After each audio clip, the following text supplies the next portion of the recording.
नमस्कार. आपण सगळेच आपल्या कुटुंबाच्या भविष्यासाठी दिवस-रात्र कष्ट करतो आणि पैसे वाचवतो. पण आपण ज्याला पैसा म्हणून बँकेत ठेवतो, तो खरंच आपल्या कष्टाच्या कमाईचं रक्षण करतोय का? आज आपण याच प्रश्नाचं उत्तर शोधणार आहोत. हा प्रश्न खरं तर आपल्या सगळ्यांच्या मनात कधी ना कधी येतोच. आपण मेहनत करतो, पैसे कमवतो आणि मोठ्या विश्वासाने बँकेत ठेवतो.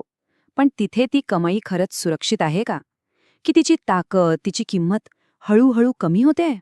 हा आकडा बघा, अक्षरशः धक्कादायक आहे. गेल्या फक्त 50 वर्षांमध्येच आपल्या पैशांची खरेदी करण्याची ताकद 93% कमी झाली आहे. म्हणजे विचार करा, जी गोष्ट पूर्वी 100 रुपयांना मिळत होती, त्यासाठी आज कितीतरी जास्त पैसे मोजावे लागतायत. आपली कष्टाची कमाई आपल्या डोळ्यादेखत वितळतीये. तर आज आपण काय काय समजून घेणार आहोत ते पाहूया. सगळ्यात आधी आपल्या पैशाची ताकद कमी का होते ते बघू. मग ही कागदी नोट नक्की काय आहे? सोन्याचं 5,000 वर्षांचं सत्य काय आहे? आणि जगातले मोठे देश सोनं का जमा करत आहेत? हे सगळं तपासू. आणि हो, सगळ्यात महत्त्वाचं, गुंतवणुकीसाठी सोनं दागिन्यांपेक्षा वेगळं का आहे आणि आपली पुढची पायरी काय असायला हवी यावरही बोलू. चला तर मग सुरुवात करूया. तर आपला पहिला मुद्दा, आपल्या पैशाची कमी होणारी ताकद. यालाच आपण महागाई म्हणतो. पण खरं तर हा आपल्या संपत्तीवरचा एक असा अदृश्य हल्ला आहे जो आपल्याला कळतसुद्धा नाही. आपल्याला नेहमी वाटतं की वस्तू महाग झाल्यात, पण खरं तर तसं नाहीये. वस्तू तिथेच आहेत, आपल्या हातातल्या नोटांची किंमत कमी झाली आहे. 100 रुपयांची नोट तीच दिसते, पण तिची वस्तू विकत घ्यायची ताकद दरवर्षी कमी होत जाते. ती आतून पोकळ होत जाते. बरं, मग ही जी नोट आपण इतक्या विश्वासाने वापरतो ती नक्की आहे तरी काय? याच्या मागे एक अशी गोष्ट आहे जिने पैशाची व्याख्याच कायमची बदलून टाकली. ही तारीख नीट लक्षात ठेवा. 15 ऑगस्ट 1971.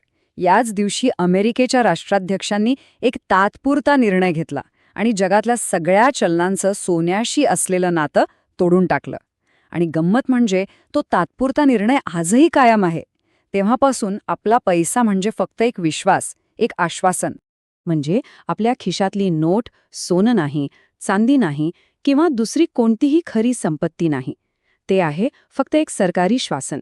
जोपर्यंत सगळ्यांचा त्या आश्वासनावर विश्वास आहे, तोपर्यंतच त्याला किंमत आहे.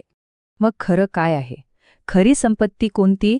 चला आता बोलूया त्या गोष्टीबद्दल जिने 5,000 वर्षांपासून आपलं मूल्य, आपली ताकद टिकवून ठेवली आहे. आणि ते म्हणजे सोनं. हा फरक अगदी आपल्या डोळ्यासमोर आहे. एकीकडे आहे कागदी पैसा, जे सरकार हवं तेव्हा हवं तेवढं छापू शकतं, आणि दुसरीकडे आहे सोनं, जे मर्यादित आहे, दुर्मिळ आहे. एक फक्त 50 वर्षांचा एक प्रयोग आहे, तर दुसरं 5,000 वर्षांपासून टिकून असलेलं सत्य आहे. एक आहे आश्वासन, तर दुसरी आहे खरी संपत्ती. हे उदाहरण ऐकल्यावर तर सगळंच स्पष्ट होतं. विचार करा, 2000 वर्षांपूर्वी जेवढ्या सोन्यात एक चांगला पोशाख यायचा, तेवढ्याच सोन्यात आजही येतो. याचा अर्थ काय? सोनं महाग झालं नाहीये, तर आपल्या हातातल्या कागदी पैशाची किंमत अक्षरशः कमी झालीय. हे ऐकून विश्वासच बसणार नाही, बरोबर? जगातलं आजपर्यंतचं सगळं सोनं एकत्र केलं ना, तर ते फक्त 3.5 ऑलिम्पिक साईजच्या स्विमिंग पूलमध्ये मावेल, इतकं कमी. आणि म्हणूनच ते इतकं मौल्यवान आहे.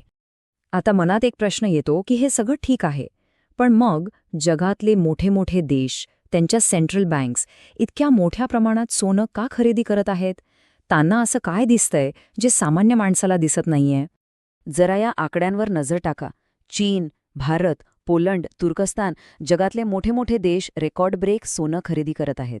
आणि ही खरेदी कमी होत नाहीये, उलट दरवर्षी वाढतच चालली आहे. यामागे नक्कीच काहीतरी मोठं कारण असेल. आणि कारण अगदी सोपं आहे. सोनं त्यांच्यासाठी एक प्रकारची विमा पॉलिसी आहे, एक स्ट्रॅटेजिक इन्शुरन्स. त्यांना माहिती आहे की उद्या जर आर्थिक संकट आलं, डॉलर कोसळला किंवा काही जागतिक उलथापालथ झाली, तर हीच खरी संपत्ती त्यांना वाचवणार आहे. ते त्यांच्या देशाच्या भविष्याचं रक्षण करत आहेत. चला, आता मोठ्या देशांचं झालं, पण ह्या सगळ्या माहितीचा आपण आपल्या कुटुंबासाठी कसा उपयोग करून घेऊ शकतो, हा सगळ्यात महत्त्वाचा प्रश्न आहे. आपल्याकडे सोनं म्हटलं की डोळ्यासमोर येतात दागिने. ते भावनिकदृष्ट्या महत्त्वाचे आहेतच, पण गुंतवणुकीचा विचार करताना हा दृष्टिकोन थोडा बाजूला ठेवावा लागतो. कारण दागिन्यांवर घळणावळ म्हणजेच मेकिंग चार्जेस आणि GST लागतो. जेव्हा आपण ते विकायला जातो तेव्हा ते पैसे कापले जातात.